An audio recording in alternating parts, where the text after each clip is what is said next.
This week on the Push Pull Legs podcast, we talk about the boring world of cardio and how to reinvent your training. Also, we learn about vibrational food.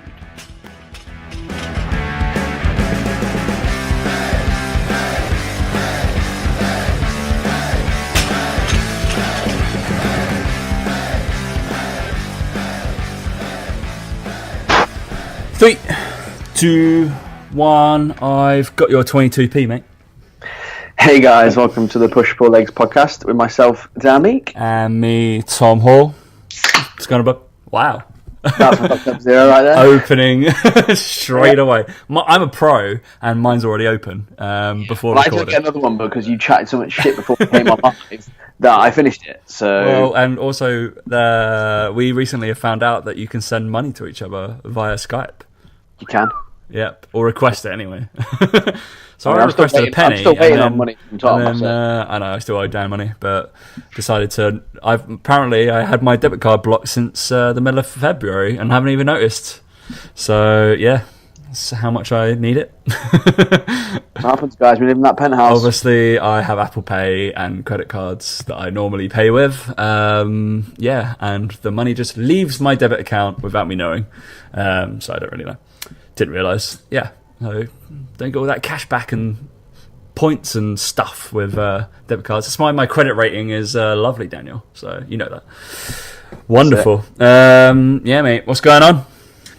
Not a lot, mate. Not a lot. Something new that happened though in the last week since the last podcast. Something new has happened. I went and played basketball. I went and joined the basketball. Oh, thing. You joined a what? You joined yeah, well, a basketball thing. Yeah, like a league and everything, like proper, like full on. Jesus, like, you have got too much free time, haven't you? I know, yeah. Well, it's just, mate, Sunday evenings, mate. Do you know what I mean? That's when it's on. But yeah, no, it was like really random. I was googling to try and find basketball courts, and then randomly, just like the town next to Bath has got like its own league, like full of like 8 teams. Like I was like, it's a tiny town, it's smaller Bath. I was like, how random is that? It's there. Yeah. But yeah, I went along and played 2 hours basketball. Got some blisters on my feet, as you do. And yeah, had a great time. You got some brand new basketball sweet kicks? I need to get some now. I've decided. Yeah, get some. I want to see some basketball high tops that are going to be like real absolutely balling. Like, bright ones like that I could never pull off, but I'm going to buy them anyway. So that white basketball player that just can't pull off his kit. Like, what are you doing, mate? It's like, come on. What, sweatband, headband on. I'm going to be pretty sure you're a village outside of Bath, that there'll be mostly white people. Yeah, they were mostly. Yeah. I was like, no, don't think that's the case, but yeah, maybe, mate. I think that'll be great. Well, yeah, really good. It's all just fun. My point of the whole thing, of reason telling people, is that it was fun and it's good. If you want to go watch, it's good. No, don't go. But it's good to do things that you either used to really enjoy or do things that are totally unrelated. Not totally unrelated, but unrelated to what you do. Something that I'd actually like to do is go play 5-6-side football again. So if anybody wants to offer me a team in London, yeah. I think it's for me. I'm okay. Like, I don't know. I really think that more people should. I don't know. Maybe as I'm getting a bit older, potentially, but I think health and fitness and gym can get a little bit like, all right, is there anything else we can do? Like, I think sometimes, like when you're in it as a job, like I was saying this to someone the other day, it's like people have this assumption that as a PT or as a trainer or as anyone involved in fitness that you must absolutely love it, and that for yourself it's like amazing. Most people get into training because they love it. That's quite a lot of people. That's what a lot of people say when they get into the industry. Like, I want to be a PT because I love training. It's like, well, yeah, but you won't love training once you become a PT. Just remember that. And I think that people need to remember that it's like being an accountant and then doing people's accounts all day and then going home and someone going, oh, you've got to do your own accounts now. I love that analogy. Every single evening, like brilliant. I don't really want to be doing that, do I? It's not fun. So yeah, I think some people. Do you think Gordon Ramsay does the cooking in his house? Well, exactly. I can't imagine he enjoys it if he does. Imagine if he just puts like chicken dippers on in the freezer. Like, it's just like straight from the really freezer. Like microwave it. There's no oven, no hob. But to be fair, he's probably at that point where he doesn't actually do a huge amount of cooking now, so he probably is alright with it. But same thing applies with like cooks and stuff. Like a lot of people that I've ever known who are cooks have awful diets, like the worst, because they just can't. Like, why would you be bothered? You wouldn't want to. So yeah, it's just interesting because for me, it's like 2 hours of running around having fun, but like when you actually, if I was to actually work out the amount of cardio or calories burned, it would be like a lot. But I didn't even think about that. It was just fun. So, and I know to a lot of other people who work in an office, the gym is fun. It's their fun time and it's their time. But for me, and I'm sure you're the same, it's not like that. It's not that hour and a half of freedom or like switching your brain off, because you're doing stuff. Well, even more so that a lot of people have noticed in my gym, and certain trainers and certain clients have noticed, that I tend to train at other gyms. I don't train in the gym that I personal train in. I have to make an effort to go to another place, which I have the luxury that I'm on a group contract, so I kind of go around different places and lecture anyway, but I'll tend to train at a different facility. Yeah, it's not conducive with a great session. I find that the place that I'm working most, so, which is, people are like, oh, you must just train all the time. You live in a gym. I'm like, actually, I trained for a solid 40 minutes today because I had about 7 clients and I just wanted to get out. I was like, I know I've got to move, but you know what I did? Bench. Oh yeah, bit of bench. Always. I did some benching, did some rowing, like dumbbell rowing, and what else did I do? Oh, some because I've started ollie lifting again and realised that actually split jerks really hard, or any kind of jerk. I haven't done overhead work for quite a long time. Yeah. Because I play a lot of golf, and then that's enough overhead work for me. I realised that I was jerking like 80, 90 kilos. Steady, mate. You're jerking steady, mate. It's a dangerous territory. I know, it's a family show. And yeah, I found that really hard. So I can clean above 100, no problem. And then I was just like, well, I'm not going to be able to get this above my head, so what's the point? And I was like, I'm just going to do the clean part of the lift. It's okay. Forget that bit. It's fine. Just pretend I got it up, and then it's fine. Wait, another one, mate. Wow, doozy. Olympic lifting has definitely got the most things. I know, it's got the most innuendos. Steady on. Right, mate. So we got some topics. I'm actually going to start it off because I was on a course on the weekend. Not so much a course, lecture, seminar thing. And even you might know the guy who was running this. And believe it or not, guys, he is not a fan of social media. He is not on social media. So, oh my God, it can't be anybody that's great. No, he's probably one of the most influential people in S&C in the world. But okay. Must be old, though. Yeah, he's about 50 plus. But in a room of 26 trainers, this lad moved incredible. Like he must be either early 60s or late 50s. He was the best mover in the place. Like seriously, the guy was unbelievable. How he could just spring off stuff. So Doctor, PhD, every single title under the sun, Ian Jeffries, who has written, I don't know, about 13, 14 books. Probably the biggest one is probably Game Speed is his thing. So he's all plyometrics, acceleration phases, all that kind of stuff. Sprint mechanics, any kind of drill that you've probably done in football, or any speed drill, any sprinting drill, any skips and bounds, and he was probably the one that popularised it within S&C in the UK. I think I'm right in saying he is one of the founders of the United Kingdom Strength and Conditioning Association as well. I think I'm right in saying that.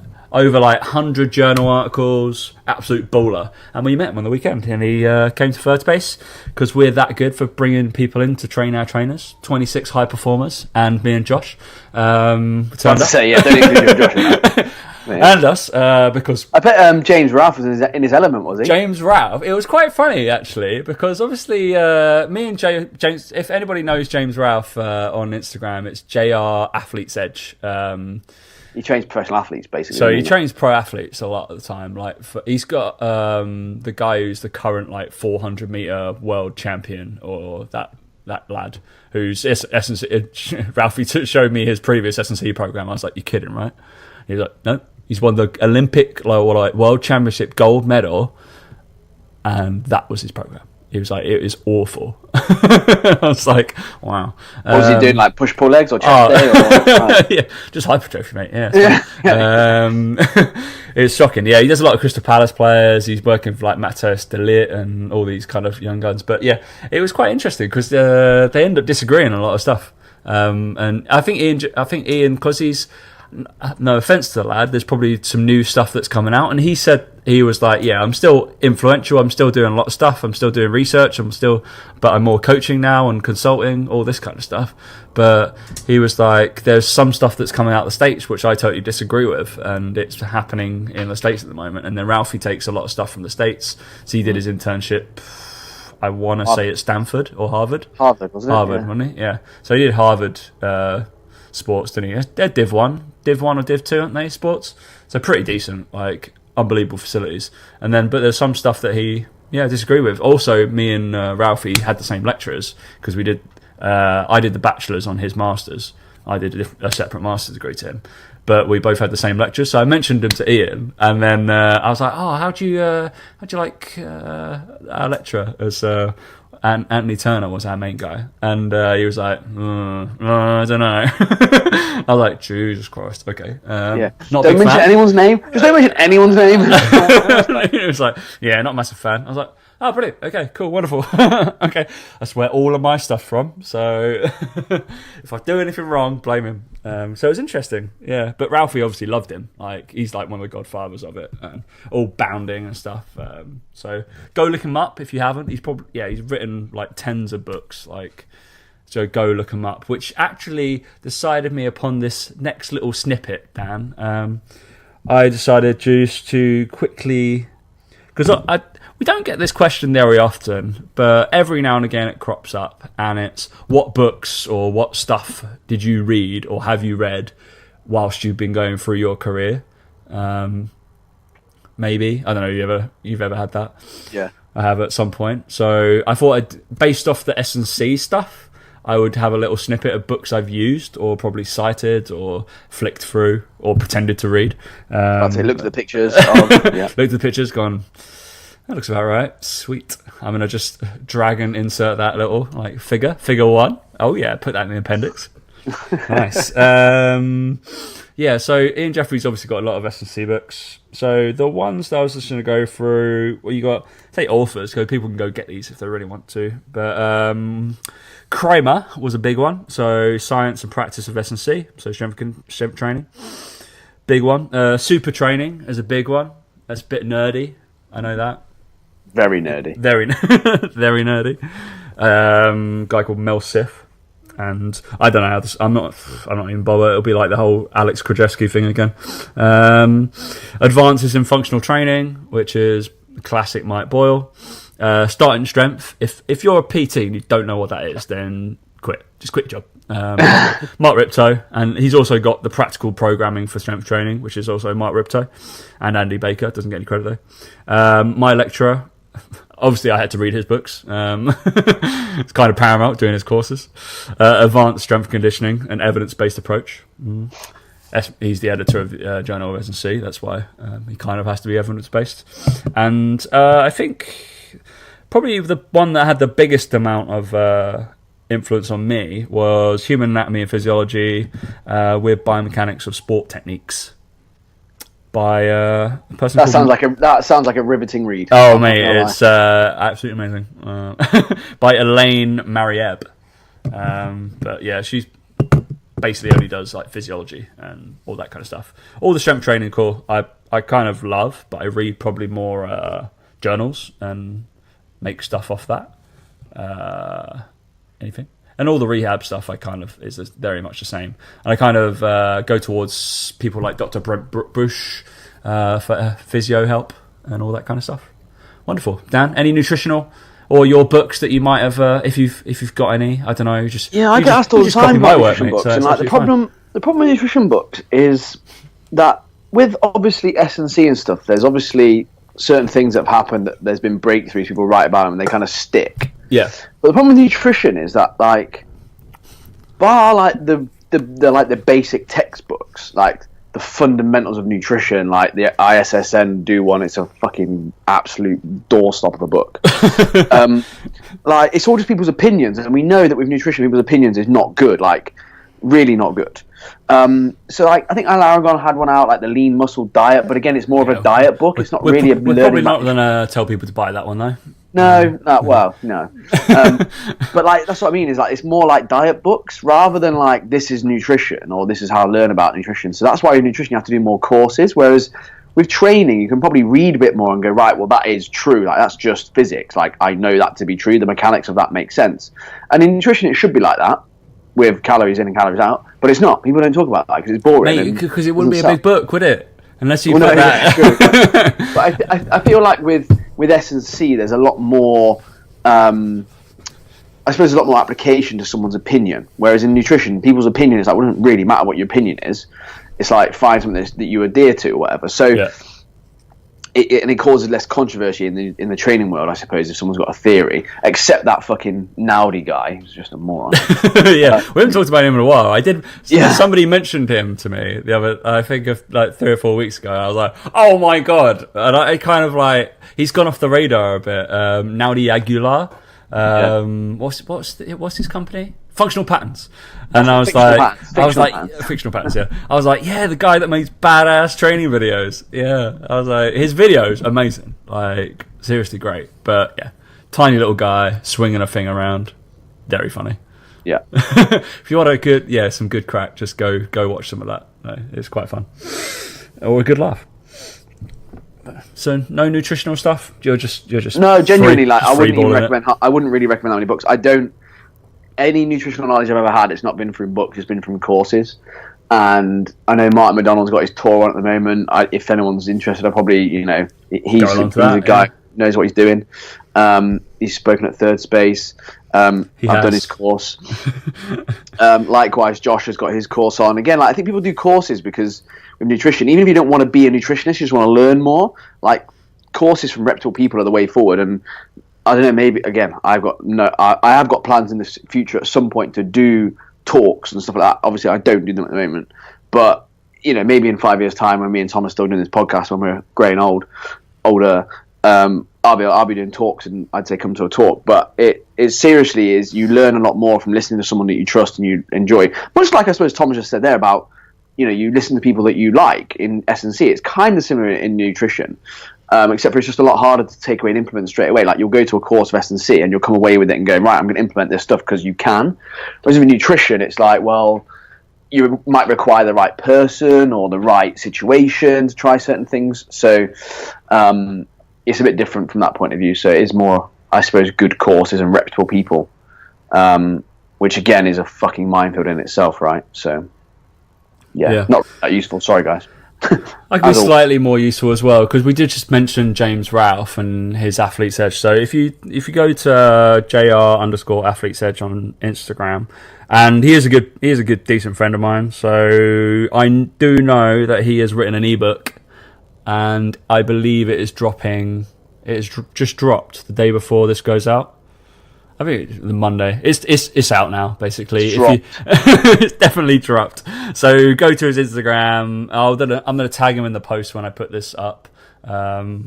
He deserves that enough because it's again not to for anyone listening, not to downplay James Ralph and what he does and anything like that because he works with like top athletes. But just remember, again, I can imagine everyone just going and fucking downloading it or whatever. But remember as well, like demographics and like your clientele. Like if your clientele or demographic is 35 to 50 and they want to do weight loss, bounding around is probably not going to be hugely beneficial for them. Like, please just remember that as well. Like, think about who you're working with. All this stuff is great, but again, it's knowing the individual and who you're applying it to. Yeah. It is just good. I see people tagging us in there. Just like boom, bounce around. But it's absolutely. If you want to really learn the application of some of this stuff in rehab, then I started talking about that on the weekend as well. And I was like, wait a minute, because there was some misconception about like all of this stuff is applied to just athletes. And I was like, yeah, but then it's again fitting how I would say with the continuum theory. It's like, all right, how do I scale this? Down into, so we started talking about cartilage regeneration. There's research on some sort of plyometrics and jumping within that, and I'm like, all right, well, how do we do that safely? So it's the similar kind of stuff, but it's scaled down to what's happening on the knee level and cartilage level and stuff like that. So it's really cool. So have a look, go download it. It's like footballers, all that kind of stuff. It's good fun.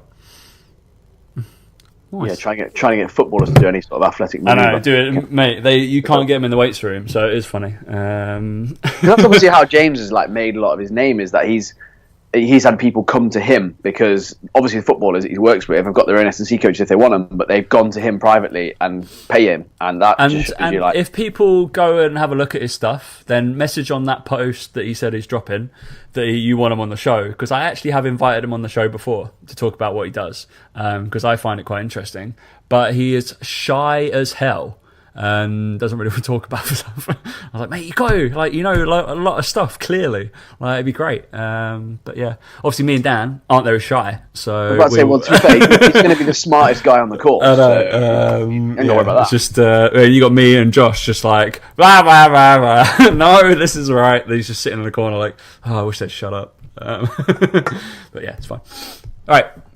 Dan actually came up with some content for today. We've rambled for about 20 minutes without actually saying anything, but apart from S&C books, they're for good fun. So you sent me some research. Every now and again, a research paper, mate. Stuff breaks through. But he did use. If anybody uses this, then what are you doing?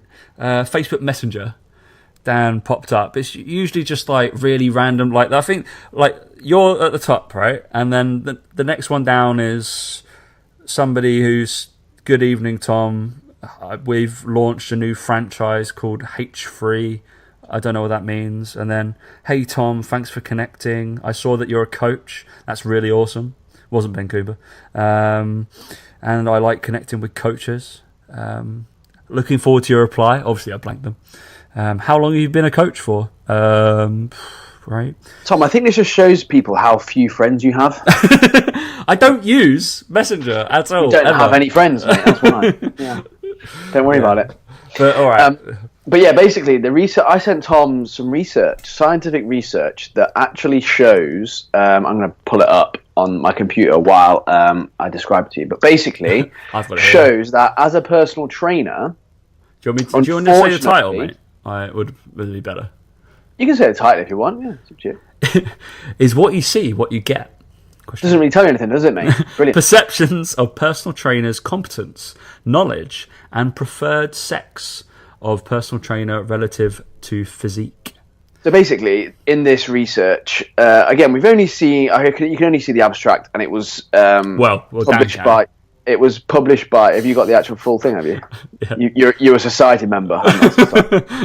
But basically, it was reposted by Brad Schoenfeld. And basically, the long and short of it is that, unfortunately, as a personal trainer, your ability and competence and knowledge is judged by the general public on how you look.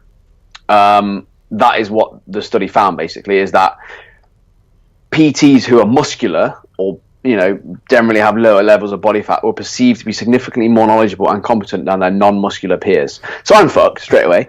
Brilliant. But also, the interesting thing is here, and I think this is also because of, especially in the UK, I'd imagine this would also be because of a lack of them, but female PTs were perceived as more competent and knowledgeable than male PTs. I think that's because there are less of them, so therefore the assumption is if you're a female PT, you must be good. I just think that's not saying, obviously, anyway, I'm going to, before I get on. But yeah, I think that's generally like the thinking there is that I think that there's a lot of that going on. But basically the consensus is collectively PT physique seems to have a profound influence whether they are approached or avoided. These findings may have implications for how PTs market themselves to potential clients. And it's something that we've talked about previously on the podcast, and I think that the thing that I got out of this was it's good to see some research backing up what we had already said. And this is again where the whole thing around, I suppose, evidence-based, practice is that you form opinions and then it's backed up by research. And obviously there's that, I suppose, marrying of the two, where you have research will always be a little bit behind things that come up in practice. And it just shows you that we've said this for a while, that unfortunately you are judged on how you look as a PT. Yeah. You shouldn't be. It doesn't affect your knowledge or anything like that, but your perception from the outside world will be based on that. And it's just kind of, I suppose, putting some numbers to that. And it is obviously based in America, but it carries over regardless of what people think. Unfortunately, the perception of personal trainers is that the fitter you are, more muscular you are, whatever, you're gonna potentially, straight off the bat anyway, if someone looks at you, that will be their perception of your knowledge. If, like you said, I mean, Tom looks like a sack of shit, but he knows his stuff. So luckily, he knows people know he knows his stuff. He's all right. And he's why else do you think we're both on basically what is basically radio? Yeah. And also the other thing as well is, like, I think this applies to, obviously, to people, any trainers, I suppose. But then the other thing that I would add to this that I don't think it goes into, which is huge in our industry and is one of the biggest things, is social proof. If you were a larger trainer or a not in shape trainer, but you had fuckloads of clients and they were all waxing lyrical about you, how amazing you are, how they love what you're doing, I would suggest that would then have less influence. The fact that you look like Tom, so don't worry about that. I have clients, I think. Not anymore. But yeah, it's weird, isn't it? Like, there's some assumptions on there that because obviously us in the industry know the kind of general standard of the industry, and it makes no bearing whatsoever, as far as we're concerned, about whether someone is what they perceive, whether their knowledge, like competence and knowledge, they're not the same thing.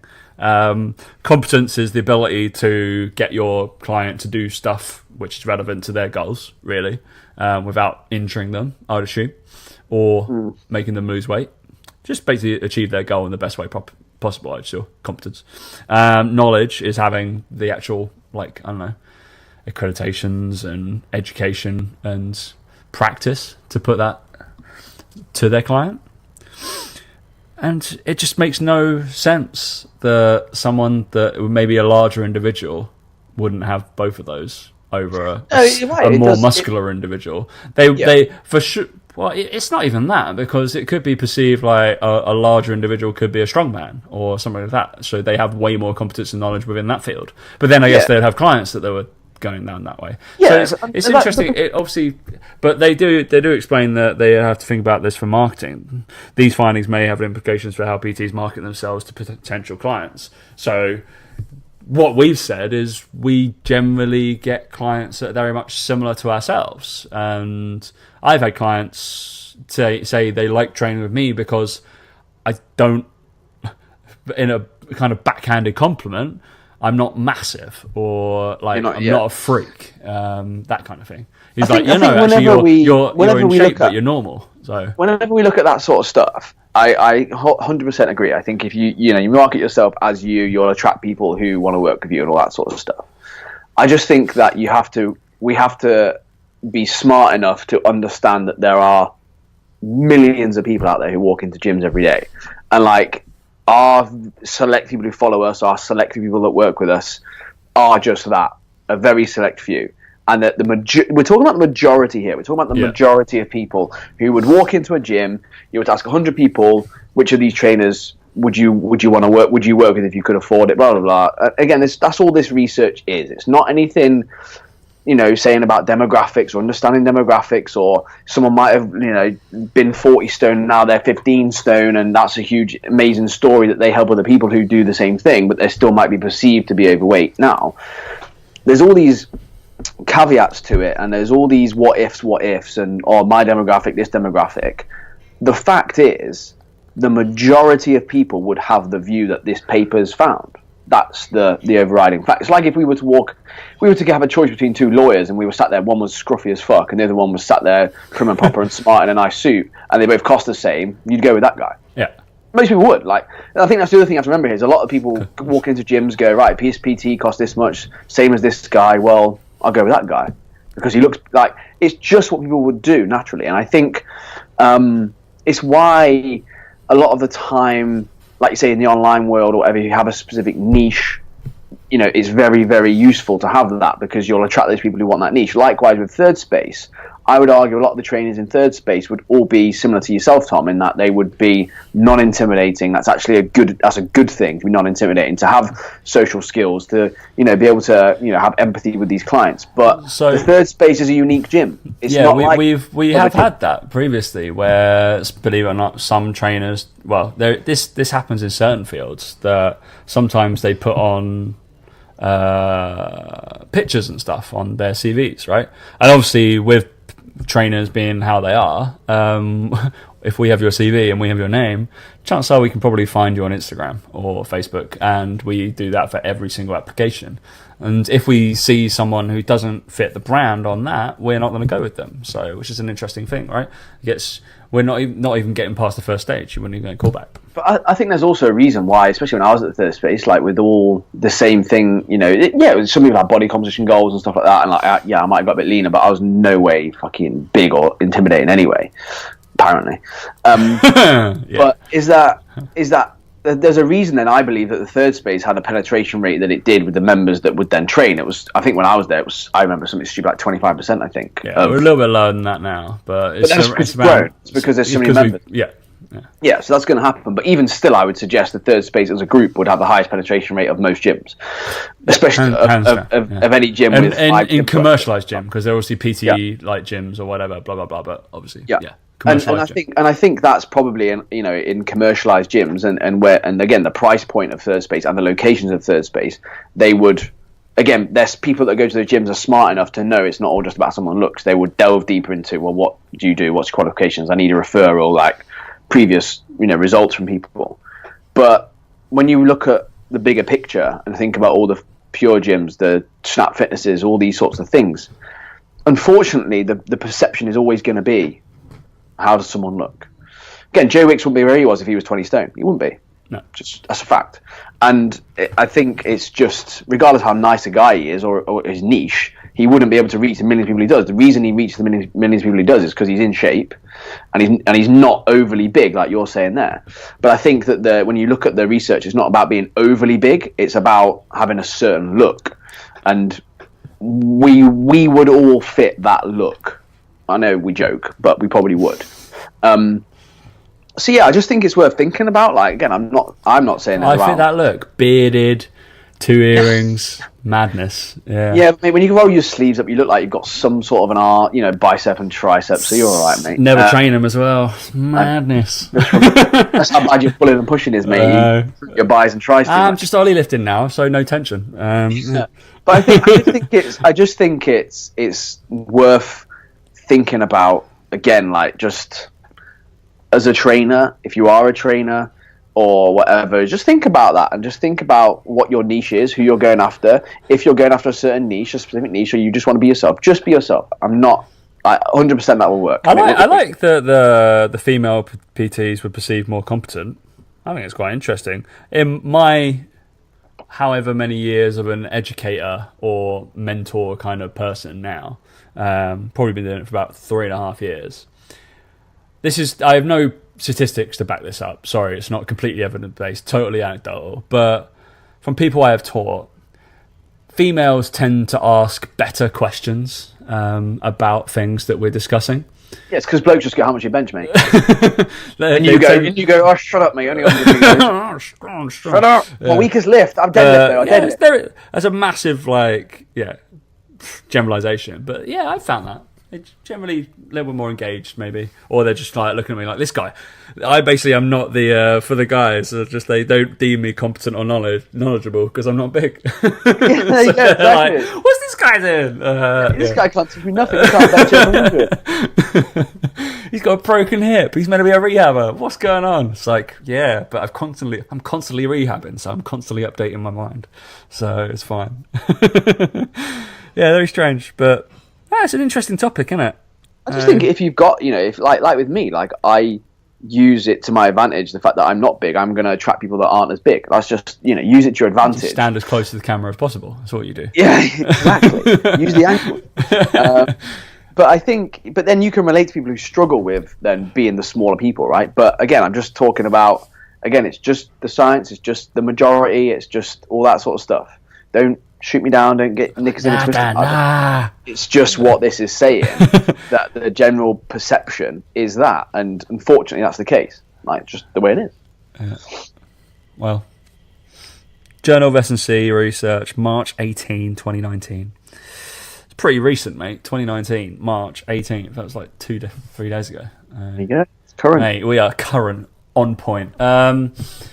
All right, you wanted to answer a question on this show as well. Apparently, we didn't put any question Q&As out on our feeds, but you did last week?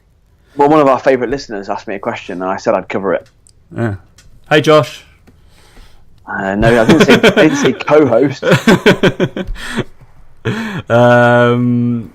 I have to get that up? I sent it to you. I got it. But I didn't really get what... so Dan sent me his Instagram story, because I don't really look at them. Seen by 23 people, mate. I know, mate. Right. I'm so confident.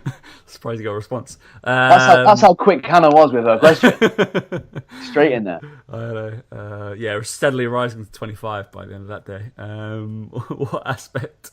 So this was your question. What aspect of writing a training plan do you find the most difficult? I didn't know whether you were asking me this at the start or just like... Or I know you struggle with writing training plans, Tom. I was like, I'm all right. So making it progressive, knowing when and by how much to increase the weight and or reps. And I'll put a caveat, and or exercise. Increase the exercise. Change the exercise. Shock your muscles, bro. And what was even better about this picture is Dan put a little coffee cup on his face. Yeah, because I sent you a vast screenshot, improvement. And because when I screenshotted it, my eyes were all over the place, and it looked horrific. And I was like, Tom's going to use this against me, so I was like, I'm just putting a coffee cup over it.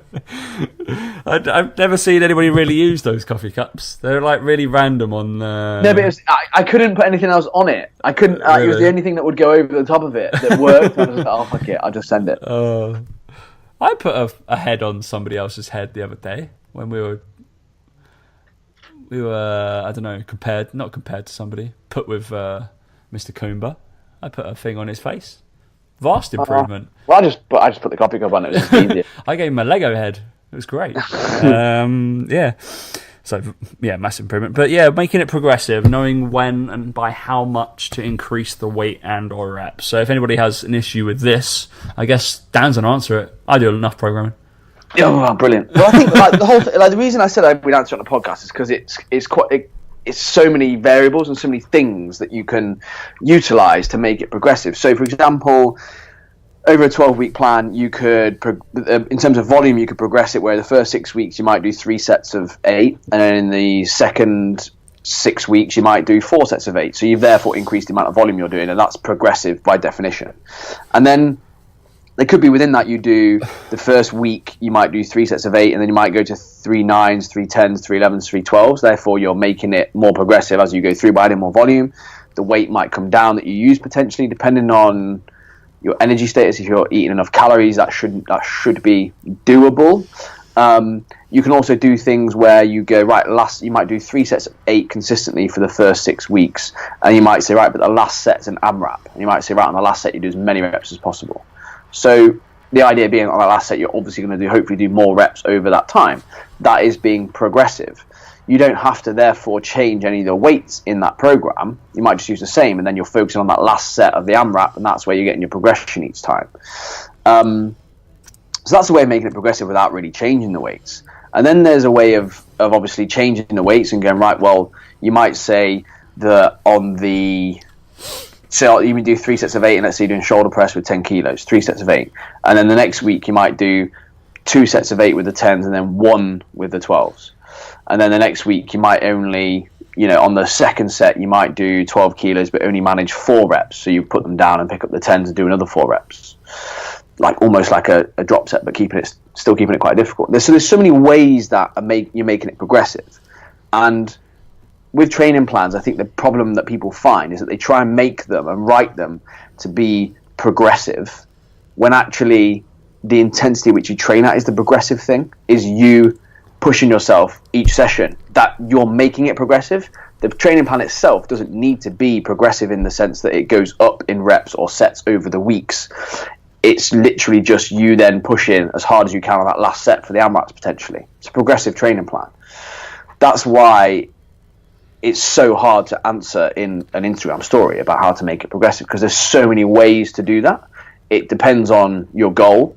what exercise you're doing, because some exercises don't lend themselves well to AMRAP sets. Like, for example, if you did lateral raises, well, it's just like at some point you might just get a bit bored. It's like, well, where do you stop, or where do you push? Where's the form go with that? So there's loads of different ways, and this is what I also wanted to get Tom's view on it, because Tom obviously knows more than me about this sort of stuff with programming or whatever. But I think that to make it progressive, you don't have to necessarily have it written down, like, to be progressive week on week. Like, you can make it progressive week on week just by pushing yourself.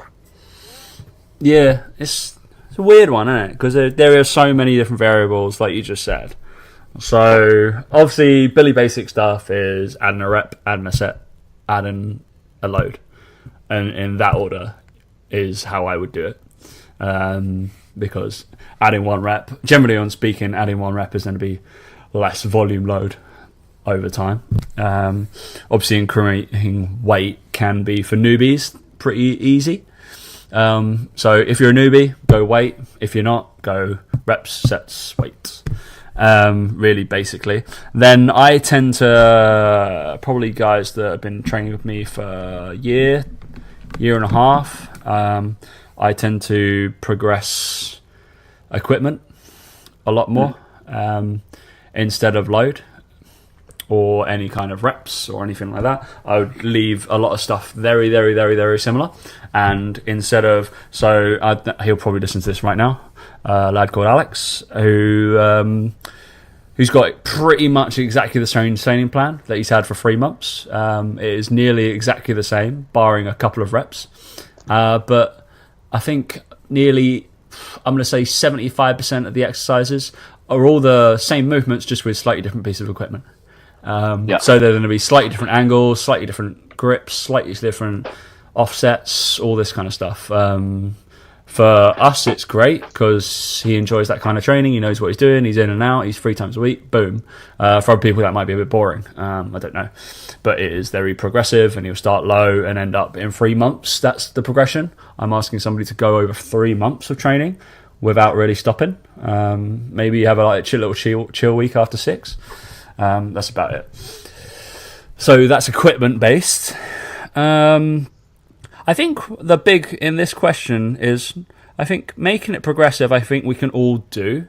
Intensity, reps of failure, kind of giving you a mark out of 10, whether it was good, all that kind of stuff, reps, blah, blah, blah. But knowing when is probably the skill in that statement.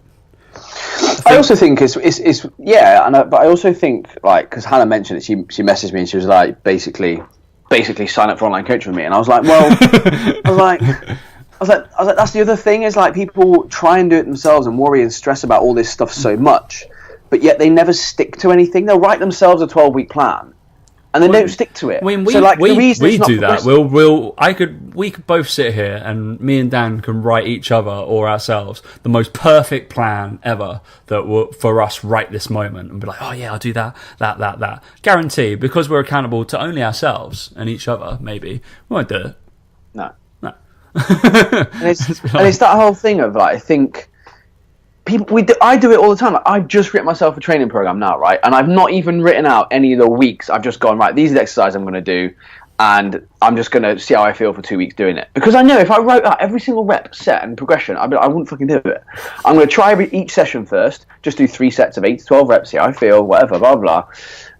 Because I know that realistically I'm not going to stick to a 12-week plan, because, like you said, I've written it myself. Like, there's not really anything. I'm not really that fussed about doing it. Whereas if someone else was writing it for me, I'd do it. I would 100% do it. And it may not be as good as I think I can do my own plan, but because someone else is doing it for me and I'm paying them, I'm not going to waste my money. I'm just going to do it. Lo and behold, all my clients, they do their training plans and they go, oh my God, it's as long as I've ever stuck to a plan for. I'm like, yeah, I know. Like, of course it is. Because I can see that, because that's why you've struggled up to this point. Because up to this point, you write yourself a plan. After 3 weeks, you second guess. You decide that your weak area now is actually your arms. You're not doing enough arms. You want to do arms every day, so you cut out all the other shit. And then you write yourself a whole new plan again. So, and then something comes say in a perfect world, they actually follow the plan. How do we know when they need to change things? Well, I look at things on a volume load basis. So we we'll look at volume load over weeks, over a 12-week plan. We'll also look at if there's any exercises that they're stuck on with a weight, or they're stuck on a certain thing. Again, looking at videos of people training. That's what I would do. I get videos of people doing these exercises. So, for example, they're like, oh, I'm stuck on this for a while. We'll go, right, let's have a look at form, let's tweak form, all this sort of stuff. And there's other aspects to it where as well, linked to, again, calorie status, energy balance. So it's like, okay, well, if I've got a client who for a few weeks has been like, oh, I can't really move my back squat, it's been struggling. And I'm like, right, well, you're probably just at maintenance calories. Like, why don't we shift you up, eat a bit more, move some of your carbs around from after your training session to before your training session. Lo and behold, 2 weeks later, oh yeah, my back squat's improving. No, we haven't really changed a huge amount in terms of their program. That could just be nutrition, and that's the luxury I have potentially. Yeah. Now I'm looking at this stuff a little bit more, but again, over time, looking at volume load, you can see when people are stalling and when things are stopping, and then I can, like I said, relate that back to stress, sleep, all these other things, and I can go, okay, there's something going on here. It's just another thing to add to the equation. And I think when you're in person PT, there's a lot more things you can do with technique tips and go, actually, hang on a minute, like, that's what. Yeah, whereas I can't do that. In person PT, knowing when to progress something, I can do it straight away. So Dan has to be a little bit more rigid and probably stick to the literature where it says either like a 3 to 6 week mesocycle based off that, or the calorie consumption that you've had, or the fact that you've been stuck on. So the volume load, that's what I mean by mesocycle. So that's just a set amount of time you'd probably be doing very similar exercises, whether it be that kind of clear progression or the same kind of exercises and reps and sets and stuff before you change it around. So you kind of have to stick to that unless your client would message you, and then you still don't particularly know. So whereas in-person PT, which I would assume that most of the guys listening are, you have the ability to change it within 2 seconds and be like, I'm done with this. They progress. They don't need to do this movement. They don't need to do this load. They don't need to do this. Bum, bum, bum. You can physically see it, or they need to come down. So you can do that in person. So I feel like that's a skill in itself. And that should be if the client is struggling, if you can clearly see that it is too easy. You'll either have one end of the spectrum or the other. They will lie. Well, they both lie. That it's either way too easy, or they'll just be like, yeah, it's good, even though it's like incredibly hard. Like it is like 9, 10 out of 10. They are gassed the whole time. Form's failing. They're like, yeah, no, that was good. That was good. Like, what? No, it wasn't. It was awful. No, that's your call. That's where you've got to coach and bring the weight down. Don't care about their ego. Just be blunt and be like, no, that's shit. I say that quite a lot. And I'll be like, yeah, those last two are crap, so we're coming down. Yeah. Or they'll be like, oh, this is super heavy, and they're nowhere near any limit at all, and they have no idea. And I have plenty of those as well, where they would find moving tough sometimes. So like, well, we have to go upstairs. I was like, yes, the piece of equipment I want is upstairs. So we have to go there. So there's certain stuff we're like, oh no, we've never lifted a 10 before. I was like, yes, we have. It's like, no, we haven't. I've written it down. Unless I've written it down wrong, I don't know. Which is interesting in itself.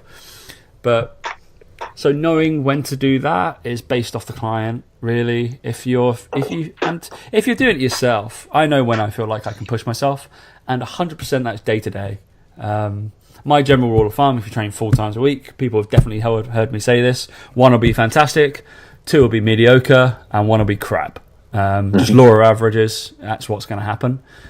Today, I have like 95 kilos on a football bar. Felt super, super, super heavy, if I'm honest. So probably because I was training on the back of 7 clients, but that was probably my sit session. I might be good tomorrow or incredibly mediocre. So yeah, probably about fuel, that kind of stuff. So based off that, you can progress. But as a rule of thumb for a newbie, 3, 4, 5, 6 weeks. Then move your weights up, or move your reps up, or change your exercise slightly. And I'd be really happy with that. And then after those 4, 5, 6 weeks, maybe instead of you doing like your classic bodybuilding split, I don't know who put it out today. was like fantastic post. Was I want to say it was an old school like S&C coach, like Dan John or something like that. And he was just like, if you're a beginner to intermediate lifter and you're following a classic bodybuilding program, the best thing to do to progress in strength or to progress is just shove one of your main exercises right at the front, do 3 to 5 reps of it heavy, and you've probably got yourself a pretty good program. I was like, yeah, to be fair, probably that probably sounds about right. If I took one of Dan's easy little hypertrophy workouts, put some classic strength work on front of it, it would be amazing. So just go grab one of those off his Instagram. It's fine. Mate, you've been proud of me today. I did single arm rows. I did rollouts. Rollouts? Yeah, I know. I always just whack them in randomly, and then I'll be sore for like 4 days. Yeah, I know I'm going to be so sore tomorrow. Oh, well. But they're good. Like, they're classic. That's a classic strength move, that. You get the freaks from powerlifting and do the full stand-in ones. It's so hard. You're like, what? Okay. So, very strange. But I hope we've kind of answered that in a roundabout way. There's lots of different variables. Pick one. Again, it's just some of the people overcomplicate it. I think so. Stress too much about. Like that's the bottom line. I think until you plateau, keep doing the same shit. And then if nothing's going up, or your reps and sets and your weights aren't going up, then you start switching stuff around. Then seek advice more than anything else. And there's plenty of advice, especially, was it Hannah who got F45, third space, wherever, Barry's? I'm sure somebody will give you some sort of credible answer. I wouldn't go to two of those. Two of those, but yeah. Higher incline, right? That's one of them. Higher incline. Run faster, that kind of cool. Just jump more. Yeah, mate. All right. Any other business? No, but no other business. We're good, mate. Nice. A tight 50-ish minutes of whatever we've talked about today. Wonderful. All right, thank you to everybody who has listened today, and those ratings are still pumping up. We're like 100 teens at the moment, which is pretty cool. Incredible. I'd like, by the end of March now? By Easter, can we get that above 125 ratings? That would be amazing, wouldn't it? Yeah, it'd be cool. Yeah, got to get that. So we probably need like another 15-ish, I reckon. Oh, by please, Easter. guys, that'd be amazing. Do that. Easy. Yeah, I've got nothing else to say, so we will catch you next week. See you later.